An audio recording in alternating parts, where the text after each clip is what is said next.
En uiteindelik kan ek my lewe sien. 'n Helder lappieskombers.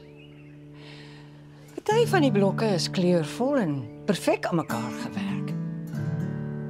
Soos die eerste keer wat ek en Henriette saam 'n appeltert gebak het.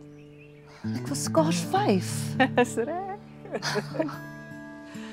En die eerste keer wat ek vir Annie op 'n verhoog gesien het. Maria, in die kerkkonsert. Ja. En party van die blokke was maar vaal en vol gate. Ek het jare daaraan gewy om hierdie gate te probeer toestop. Maar nou weet ek, dis wat my storie uniek maak. Ja, my lappieskombers is so te sê klaar, nog 'n paar garentjies.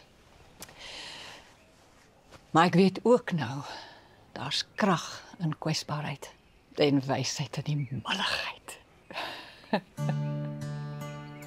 Mens moet net 'n balans vind.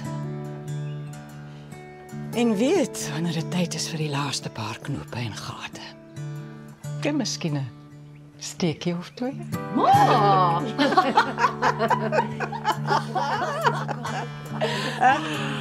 So, die kombers.